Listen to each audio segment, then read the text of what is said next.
Hello everybody, welcome back to my YouTube channel IELTS Aspirants. In this video, we are going to discuss some useful vocabulary and prepositions that can be easily used in your IELTS map. तो part 1 में मैंने आपको काफी सारी चीजें बताई थी, इस वाले पार्ट में इस वीडियो में तो आप जाके देख सकते हो। और इसमें हम डिस्कस करेंगे vocabulary, preposition, ओवरऑल कैसे लिखते हैं और भी काफी सारी चीजें। So let's begin. This is our very first recreational hub. We can add this in our overall. This place has become a recreational hub. Recreation होता है entertainment. अगर कुछ ऐसी फैसिलिटीज हैं जैसे क्लब वगैरह, that case we can use this. कहीं पे भी आ सकता है, ओवरऑल में अच्छे से लिख सकते हैं। आएगा कैसे, अब जब ओवरऑल देखेंगे तब हम यूज करेंगे इसको। Second is our tourist attraction. Again you could say this place has become a good tourist attraction, a good tourist destination. ठीक है, अगर कुछ ऐसी चीजें ऐड हुई हो तो। Third is our across. Across क्या एक प्रपोजिशन है, इसके दो मीनिंग होते हैं। First it means throughout, complete. जैसे कि this is very common throughout the village या अक्रॉस द विलेज, मीन्स पूरे के पूरे गांव में। यहाँ पे अक्रॉस को हम कैसे यूज करेंगे, इसका सेकंड मीनिंग होता है दूसरी तरफ, है ना, के पार।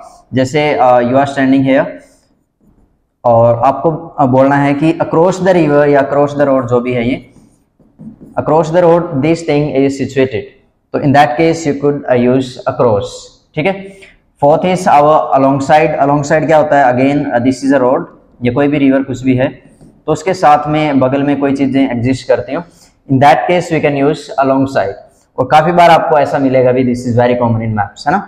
सेंटेंस कैसे बनेगा, there is a lot of housing which is located alongside the road, मतलब रोड के साथ साथ बगल में, है ना। Fifth is parallel. पैरेलल होता है जैसे कोई ये चीज है, साथ साथ एक और चीज एग्जिस्ट कर रही है which is parallel to this, जो कि इसके बिल्कुल ही पैरेलल है। ठीक है ना, मीन्स यहाँ का जो डिस्टेंस है वो आपका सेम है। आपने पढ़ा ही होगा ये जरूर स्कूलों में। तो सेंटेंस कैसे बनेगा, there is a road which is located, which is situated, which exist parallel to this one, मतलब ये जो है इसके पैरेलल जो है एग्जिस्ट करता है, सेकंड वाली। ठीक है बात। Six is opposite to. Opposite होता है बिल्कुल सामने, ठीक है ना, तो ऑपोजिट तो बिल्कुल इजी है। नेक्स्ट टू भी सेम ही होता है कि नेक्स्ट टू, सामने, फ्रंट में। अब बचता कौन सा है, सेवंथ, बिसाइड वर्सेस बिसाइड्स। ये दो कंफ्यूजिंग से वर्ड हैं। एक वर्ड होता है आपका बिसाइड्स, इन दोनों में से कोई एक ही वर्ड हम लिखेंगे जो हमारे काम का है यहाँ पे। एक है बिसाइड्स, ये जो एस लगा है जिसमें एक्स्ट्रा, इसका मतलब होता है के अलावा, के अतिरिक्त। और इसको याद करने का एक अच्छा तरीका है कि इसमें एस एक्स्ट्रा लगा है, अतिरिक्त है, तो वी कुड से के अलावा। और ये बिसाइड होता है बगल में, ठीक है ना, के बगल में, जिसको एडजेसेंट भी बोलते हैं, अभी आगे आएगा भी 9th में शायद। ठीक है ना, तो this is the word that we have to use. ये वर्ड हमको नहीं लिखना मैप में, इसका मतलब होता है के अलावा। ये टास्क 2 में लिखने लायक चीज है एज ए कनेक्टर। 8th हो गया नेक्स्ट टू, ये तो बता दिया मैंने आपको। 9th इज एडजेसेंट टू, ये जो मैंने अभी आपको बताया, बगल में होना। This is located beside this या this is located adjacent to this, दोनों का मतलब सेम है। मेन चीज जो आपको ध्यान रखनी है, एडजेसेंट के साथ आपको टू ही यूज करना, प्रपोजिशन टू ही यूज करेंगे। 10th इज ग्रीनरी, ये तो आप समझते ही हो, है ना। हाँ, गड़बड़ क्या होती है, कई बार स्टूडेंट स्पेलिंग में गड़बड़ कर देते हैं, NARY लिख देते हैं, दिस इज ERY। ठीक है। ग्रीनरी कैसे, जैसे कि मान लेते हैं these are the two maps, और यहाँ पे पहले पेड़ हुआ करते थे, तो आप इन पेड़ों को बोल सकते हो there used to be a lot of greenery but now it has been cleared and this has been added. कोई भी नई चीज ऐड की हो, in that case we can use this. चलिए, so next is surrounded by और encircled by. Surrounded by आप समझते हो, कोई चीज किसी दूसरी चीज से घिरी हो, है ना, और उसी का ही प्रॉपर सिनोनिम है एनसर्कल्ड बाय। एक चीज ध्यान रखनी है कि दोनों के साथ हम preposition बाय ही यूज करेंगे और कुछ नहीं यूज करेंगे। तो मान लेते हैं कुछ ऐसी सिचुएशन है, ये आपका व्हाटएवर इट इज, मान लेते हैं कोई रेस्टोरेंट है यहाँ पर एग्जिस्ट करता है और उसके चारों तरफ यहाँ पर ये काफी सारे हाउसेस हैं, तो in that case we can use encircled by और सराउंडेड बाय। सेंटेंस कैसे होगा देखते हैं। देयर इज अ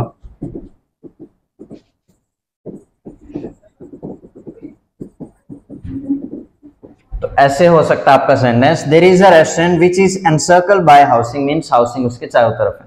रेस्टोरेंट हो या और भी कुछ हो सकता है, यहाँ पे पार्क हो सकता है, व्हाटएवर इट इज, है ना। इन that case you can use surrounded by और एनसर्कल्ड बाय। चलो नेक्स्ट है हमारा टी शेप और वाई शेप। जी, ये भी काफी कॉमन है ना, ऐसी सिचुएशन बनती रहती है मैप में। मान लेते कोई चीज ऐसे है, तो simply we can say this is T shaped, और एक ये है भी है मैप में, मैं एडिटिंग के टाइम पे डाल दूंगा। इसमें एक ये है, पियर। पियर क्या होता है? एक लकड़ी का जो पुल होता है उसको बोलते हैं कि पहले वाले मैप में वो ऐसा था और in second it looks like this, तो we can say this is a T shaped pier, right. कई बार कोई चीज ऐसी होती है जो कुछ ऐसी दिखती है, so in that case we can say this is Y shape. कोई भी इंटरसेक्शन और whatever it is, in that case you can say it is Y shaped, it is T shaped. Clear है बात? चलो 13 is how intersection cross roads versus roundabout. जी this is very very important, क्योंकि again बहुत ज्यादा common है, होता ही है अक्सर कि आपको इंटरसेक्शन गिवन है, राउंड अबाउट है, इनमें डिफरेंस क्या होता है वो देख लेते हैं। इंटरसेक्शन होता है चौराहा जिसको बोलते हैं, कोई चीज ऐसे हो, इसी को ही हम क्रॉस रोड्स भी बोल सकते हैं। इंटरसेक्शन और क्रॉस रोड्स एक ही बात है। अब स्टूडेंट को लगेगा अगर एक क्रॉस रोड हो तो क्रॉस रोड बोलेंगे, नहीं, अगर एक है तो उसको क्रॉस रोड भी बोल सकते हैं और क्रॉस रोड्स भी बोल सकते हैं, तभी भी वो एक ही रहेगा, सिंगुलर ही रहेगा। क्योंकि बहुत सारे ऐसे वर्ड हैं जिनके पीछे एस होता है but still they are singular, जैसे डायबिटीज, मैथमेटिक्स, है ना, तो ये सिंगुलर ही है, इनको प्लूरल नहीं मान सकते। इनकी अपीयरेंस प्लूरल हो सकती है बट ये होते जनरली सिंगुलर है। तो आ क्रॉस रोड्स अगर हम लिखें there is a cross roads तो वो ठीक है, कोई दिक्कत नहीं। तो इंटरसेक्शन होता है चौराहा, राउंड अबाउट होता है ऐसे, जी ऐसे जो होते हैं जैसे आजकल होते भी है ना मॉडर्न सिटीज में, तो this is called round about और ये है आपका इंटरसेक्शन। ठीक है बात? तो ऐसे भी आपको मिलते हैं, ये आपको ज्यादा मिलेगा, so you should write round about. ऐसा नहीं है कि ये गिवन है और आपने इंटरसेक्शन लिख दिया, इंटरसेक्शन है तो राउंड अबाउट कर दिया, वो चीज गलत है। ठीक है ना बात? इसमें एक और गलती होती है, वो भी देख लेते हैं। राउंड अबाउट अगर हम बिना गैप के लिखते हैं तो उसका मतलब होता है ये जो मैंने अभी आपको दिखाया है ना, दिस वन। अगर हम इसके बीच में गैप डाल देते हैं तो इसका मीनिंग कुछ और हो जाता है, तो गैप नहीं डालना। इसका मीनिंग क्या होता है? राउंड अबाउट जब गैप के साथ है तो इट मीन्स लगभग, जैसे कि आइल्स में अगर आपका बैंड स्कोर ये है तो आपको राउंड अबाउट करके वो 7.5 बैंड स्कोर देते हैं, this is called round about, है ना, लगभग आसपास का। तो आपको ये वाला वर्ड ट्राई करना है, तो देखो इसमें गैप नहीं है। ठीक है बात? चलो जी 14 देखते हैं। 14 इज पेव, पेवमेंट। चलो इसमें काफी अच्छे अच्छे वर्ड है। पेव क्या होता है? रोड के लिए हम यूज करते हैं। पेव एक वर्ब है, पेवमेंट एक नाउन है। सेंटेंस कैसे बनेगा? We could say a road has been paved towards further east. ऐसे हम इसको यूज कर सकते हैं कि एक रोड है जिसको फर्दर पेव किया गया, मींस पहले कोई रोड ऐसा था, है ना, इतना था, अब इसको थोड़ा सा और आगे तक हमने एक्सटेंड कर दिया। In that case we could use this word. वहां पे गिवन नहीं होगा, आप लिख सकते हो अपने एंड से, and this is very useful. तो ऐसे हो सकता है। और पेमेंट अगर करना हो तब कैसे होगा देखते हैं, तो पेमेंट वाला भी देखते हैं। चलो मैं बोल के बता देता हूँ, यहाँ पे स्पेस नहीं है। ऐसे बनेगा, अ payment of road can be easily noticed towards further east. ऐसे करना बस, जैसे इंट्रोडक्शन किया था फर्स्ट वाले पार्ट में, मैंने आपको बताया था। तो अगर आपने वो वीडियो देखी है तो then must be very clear to you. एक और चीज, इस चीज को भी हम रिप्लेस कर सकते हैं। कैसे? हम ये लिख सकते हैं ईस्ट वर्ड्स, वेस्ट वर्ड्स। कैसे करना? जैसे ईस्ट की बात है तो इसकी जगह हमने कर देना है ईस्ट वर्ड्स, कोई चेंज नहीं करना। या तो हम ये 3 वर्ड लिखें टुवर्ड्स फर्दर ईस्ट, या हम ये एक वर्ड लिखें ईस्ट वर्ड। सेंटेंस कैसे होगा? A road has been paved eastwards, एक ही बात है ना। वेस्ट है तो westwards, southwards, northwards. तो ये 3-4 जो भी वर्ड हैं, आई होप ये आपको समझ आ गए अच्छे से। Last is our pedestrian eyes. चलो ये क्या है देखते हैं। ये किससे बना है? आपका पेडेस्ट्रियंस जो वर्ड होता है उससे बना है। पेडेस्ट्रियंस कौन होते हैं? जो पैदल चलते हैं यात्री, उनको बोलते हैं पेडेस्ट्रियंस। और कोई रोड जैसे कि पहले जो फंक्शन करता था जिसपे कार वगैरह ये सब चलती थी, and now it is only used for pedestrians, है ना। जैसे एक है भी मैप, अगेन मैं एडिटिंग के टाइम पे डाल दूंगा, आप देख लेना। तो उसमें क्या है, एक रोड पहले उस पे कार वगैरह चलती थी, अब उस पे पेडेस्ट्रियंस सिर्फ यूज करते हैं उसको। In that case we can use pedestrians, we could use this word pedestrianise. Spelling sorry sentence कैसे होगा वो देख लेते हैं। This road has been pedestrianized। Spelling क्या होगी? पेडेस्ट्रियनाइज। गलत तो नहीं लिखी मैंने भाई, ये मैंने यहाँ पे गलत लिख दिया तो यहाँ पे गलत हो गया स्पेलिंग। सही, चलो मैं लिख रहा हूँ, दिस इज करेक्ट स्पेलिंग। यहाँ एस की जगह जेड भी हो सकता है और बाकी वो स्पेलिंग गलत है, तो इसको आप प्लीज करेक्ट कर लेना। ठीक है, तो ऐसे हम यूज कर सकते हैं पेडेस्ट्रियनाइज्ड। ठीक है, तो क्या है सिनेरियो, अगेन मैं थर्ड टाइम रिपीट कर रहा हूँ। पहले इस रोड को वैसे यूज करते थे गाड़ियों के लिए, अब जो इसको पेडेस्ट्रियंस यूज करते हैं, तो हमने एज ए वर्ब इसको यूज कर लिया पेडेस्ट्रियनाइज्ड। ठीक है, यहाँ पर ई। चलो जी, तो वोकैबुलरी हमारी डन। चलिए जी, तो इस पे जाते हैं। This is our next and this is very common doubt. Students अक्सर कंफ्यूज होते हैं कि ऑन द नॉर्थ ऑफ लिखें, टू द नॉर्थ ऑफ लिखें, इन द नॉर्थ ऑफ लिखें। देखो लेट मी टेल यू, ये तीनों के तीनों ठीक हैं, बस किस कॉन्टेक्स्ट में आप लिख रहे हो इट डिपेंड्स ऑन दैट, है ना, तो उस पर डिपेंड करता है। चलो देखते हैं इनको। ये ऑन और टू ये एक ही बात है ना, तो इसलिए मैंने अलग रखा है, ये अलग चीज है। ये हम यूज करेंगे जब आपको किसी ऑब्जेक्ट के नॉर्थ में बताना हो। जैसे मान लेते हैं ये आपका मैप है, यहाँ पर एक हॉस्पिटल है और यहाँ पर एक स्कूल है नीचे। तो हॉस्पिटल कहाँ है, स्कूल के नॉर्थ में है। जैसे ये ऊपर वाली साइड नॉर्थ होती है, तो एक स्कूल है जिसके नॉर्थ में हॉस्पिटल है, ठीक है ना। तब आप लिखोगे ऑन द नॉर्थ ऑफ या टू द नॉर्थ ऑफ। सेंटेंस कैसे होगा देखते हैं। There is a hospital.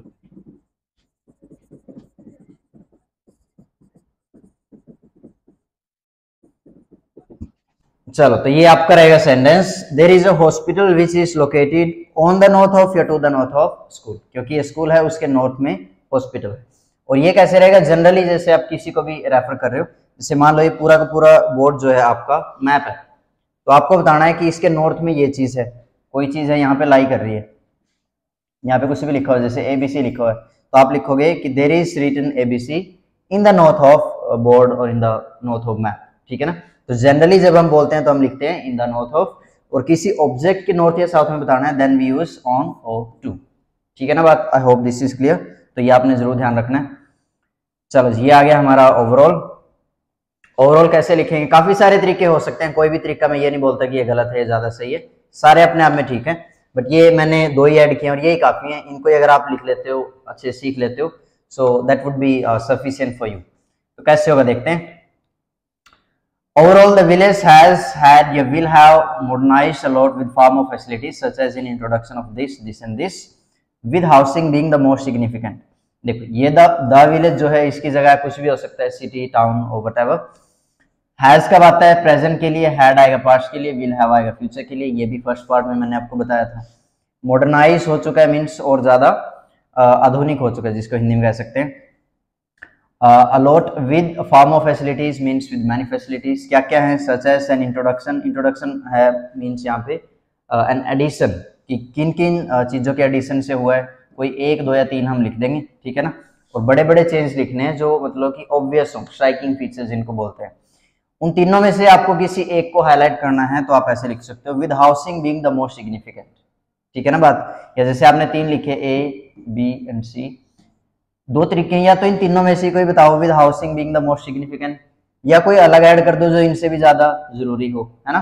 तो ऐसे हो सकता है। दूसरा क्या हो सकता है, हल्का सा चेंज है, द विलेज हैज अंडरगोन, तो ये वर्ड मैंने ऐड कर दिया, has undergone many changes such as, again बाकी सारा एज इट इज। अंडरगोन क्या होता है, अंडरगो एक वर्ब है मीन्स गुजरना, सेकंड हो जाएगी अंडरवेंट, एक ही वर्ड है ये, तो थर्ड हो जाएगी अंडरगोन, ठीक है। तो यहाँ पे थर्ड फॉर्म का यूज करना था, आई हैव रिटन अंडरगोन, ठीक है बात।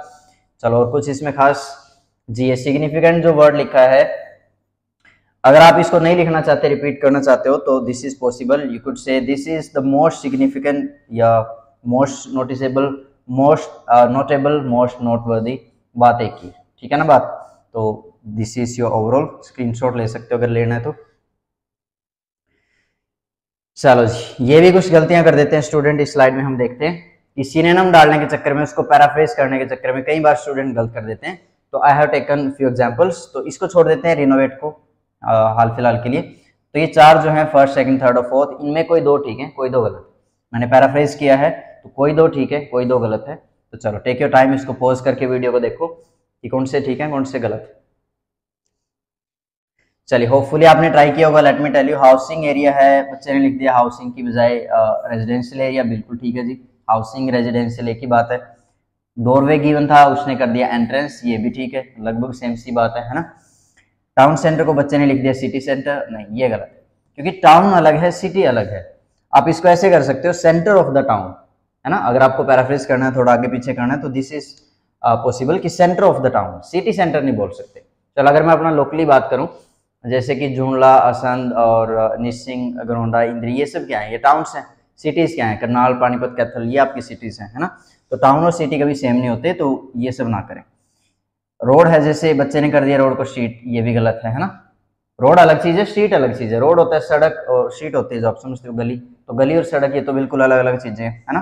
तो उसी चीजों को, उन्हीं चीजों को पैराफ्रेज करो जो कि ठीक हो। अगर नहीं हो पा रही है तो एज इट इज लिख दो, क्या दिक्कत है उसमें, है ना। चलो ये हमारा रहता है रिनोवेट। ये वर्ड कई बार स्टूडेंट ऐड कर देते हैं, कर भी देना चाहिए, कोई बात नहीं है, बट आपको ये ध्यान रखना कि renovate word is used when it comes to building. आप किसी बिल्डिंग को रिनोवेट कर सकते हो, उसके अंदर के इंफ्रास्ट्रक्चर को रिनोवेट कर सकते हो, किसी प्लेस को नहीं कर सकते, कि सिटी को, किसी टाउन को, है ना। तो उसको आप रिनोवेट नहीं कर सकते, तो वहां आपको नहीं लिखना चाहिए वर्ड। तो देख लेना है कि वो बिल्डिंग है, कोई प्लेस है। चलो इस स्लाइड में क्या है जी, इसमें है about proper nouns. Proper nouns क्या होते हैं, किसी भी चीज का नाम, जैसे मेरा नाम अंकित है, आपका नाम जो भी है, हम सब क्या है, प्रॉपर नाउन्स है ना। तो प्रॉपर नाउन्स के साथ दो चीजें ध्यान रखनी है। सबसे पहले तो उनको ऑलवेज हम कैपिटल में लिखते हैं, और सेकंड चीज है, हमने क्या लिखा था कि आर्टिकल्स को हम यूज नहीं करते हैं ना, आर्टिकल्स आर नॉट यूज्ड। तो ये मैंने सेंटेंस लिखे, इसमें दो गलतियां की हैं जानबूझ के, तो देखो। तो the north of hospital, hospital के नॉर्थ में there was the ring road. पहली गलती तो ये ऑब्वियस जो आपको दिख रही है, द नहीं आना चाहिए, क्योंकि रिंग रोड क्या है, किसी भी चीज का नाम है, प्रॉपर नाउन है, ठीक है। और दूसरा ये आर जो है इसका बड़ा होना चाहिए, तो रिंग रोड ऐसे लिखेंगे, ठीक है। तो मैंने इस स्लाइड में बताई कि कैपिटल लिखना है, और इनके साथ हम प्रॉपर नाउन्स के साथ आर्टिकल नहीं यूज करते। ऐसा नहीं कि कभी नहीं करते, लैंग्वेज में एक्सेप्शन होते ही हैं, मतलब हर चीज में एक्सेप्शन है, लैंग्वेज में भी है। जैसे मेरा नाम है आ अंकित, तो नहीं हो सकता, मैं ये तो नहीं कह सकता आई एम आ अंकित, है ना। बट कुछ केसेस में आ भी सकता है। जैसे कि मेरे को बोलना है कि किसी दूसरे को बताना है कि कोई अंकित आपका वेट कर रहा है, तो I would say Ankit is waiting for you, mister Ankit is waiting for you, means कोई अंकित है जो आपका वेट कर रहा है। इन that case it could be used, otherwise generally हम नहीं करते। तो अगर किसी भी चीज का प्रॉपर लाइक नाम है, तो आप द या ए एंड द कुछ भी यूज ना करें। चलो इस स्लाइड में हमने क्या डिस्कस करना है, हमको डिस्कस करना है कि what could be the ways, क्या हो गया इसको, कि कौन कौन से वो तरीके हैं जिनसे हम लाइक इनको अप्रोच कर सकते हैं मैप्स को। तो जनरली आपके चार होते हैं, पॉसिबल ही चार हैं, उनके अलावा हो ही नहीं सकते। उन चारों में से एक गलत है, तीन ठीक है। चलो क्या है, चलो मैं पहले ठीक की बात करता हूँ। एक अप्रोच तो ये हो सकती है कि आप जो है पहले नॉर्थ का लाइक डिस्कस करो। चलो देखते हैं साथ साथ। आपने लिखा कि पहले यहाँ पे ये जो है कौन सा लाइक बनेगा ये part, this is our north end this is, ये होता है आपका वेस्ट, तो दिस इज नॉर्थ वेस्ट। तो आपने लिखा कि नॉर्थ वेस्ट में पहले ये चीजें सिचुएटेड थी, अब जो है इसमें ये चेंज हो गया। एक तरीका ये है। दूसरा क्या हो सकता है कि आप जो है इसको आधा आधा कर लो, ऐसे कि पहले नॉर्थ में ये चीजें थी, जैसे 3-4 जितनी बताई, और बाद में नॉर्थ में क्या क्या चेंज आया, आपने ये सारी चीजें लिख दी। दो तरीके हैं, दोनों ठीक है यहाँ तक। तीसरा तरीका ये हो सकता है कि आप पहले इसको ही खत्म कर दो। BP1 में आपने इसी को बता दिया कि पहले जो है लाइक 2000 में ये जो भी है सिटी, ये कैसी दिखती थी, बाद में ये कैसी दिखती है, वो आ जाएगा आपका BP2 में। ये भी बिल्कुल सही अप्रोच है, कोई दिक्कत नहीं है। गलत क्या है, गलत ये है कि आप एड वाले एक साथ बता दो। जैसे कि आपने बता दिया कि न्यू शॉप ऐड हुई है, जो भी 3-4 चीजें कि एक चीज यहाँ ऐड हुई है, एक यहाँ, एक यहाँ, एक यहाँ, एक यहाँ, तो पहले आप ऐड बताते गए, फिर रिमूव के बता दिए सारे, फिर नो चेंज के बता दिए, वो चीज गलत है, ऐसे नहीं करनी चाहिए। क्यों गलत है, क्योंकि आपको फिर साथ साथ डायरेक्शन बतानी पड़ेंगी कि कहाँ ऐड हुआ है, नॉर्थ में ये हुआ है, साउथ में ये हुआ है, वेस्ट में। तो आपके लिए भी कंफ्यूजन मतलब है, इसमें लिखने में दिक्कत होगी, और रीडर के लिए भी कंफ्यूजन है, ठीक है ना। तो लास्ट वाला जो तरीका है ये नहीं करना चाहिए, बाकी के 3 ठीक है। कौन से, again I am repeating, north west में क्या हुआ पहले वही बताओ, या फिर हाफ हाफ कर लो कि पहले नॉर्थ का बता दिया, नॉर्थ में पहले ये था, बाद में ये हुआ, साउथ में पहले ये था और बाद में ये चेंज आई। थर्ड तरीका क्या है कि आप पहले इसी को निपटाओ और फिर उसको बताओ, ये भी ठीक है। एंड वाला गलत है कि एड वाले अलग कर दिए, रिमूव वाले अलग कर दिए, that is your wrong approach, ठीक है ना बात। तो ऐसे आपने इसको अटेम्प्ट करना है, और इन तीनों में से जो मैंने आपको बताया ठीक है, उनमें से कोई भी तरीका जो आपको ठीक लगता है, लाइक जो आपको कन्वीनियंटली आपको लाइक लगता है कि आप कन्वीनियंटली उसको अप्रोच कर सकते हो, अटेम्प्ट कर सकते हो, तो आपको ट्राई करना चाहिए, ठीक है ना। चलो और देखते हैं क्या रहता है इसमें जी। चलो this is our last slide, done. तो we are done with our maps. मैंने आपको सारी चीजें बता दी हैं, बिल्कुल बेसिक से बेसिक और एडवांस से एडवांस। और अब अगर ये 2 वीडियोस देखने के बाद अगर आप अटेम्प्ट करोगे तो definitely it would be easy for you to attempt maps and all. तो आप कमेंट कर सकते हो और आपको किस बारे में वीडियो चाहिए, आइल्स की राइटिंग नहीं, कोई भी module, it could be anything, it could be any doubt, तो तो कोई भी अगर आपका डाउट है आइल्स के बारे में तो आप कमेंट करें, उसके बारे में मैं ट्राई करूंगा कि वीडियो लेके आऊँ, ठीक है ना। तो फाइनली आपको you must like share the video and don't forget to subscribe my YouTube channel IELTS aspirants. तो चलो मिलेंगे किसी नेक्स्ट वीडियो में, तब तक के लिए सभी खुश रहें, अपना ख्याल जरूर रखें। Thank you very much.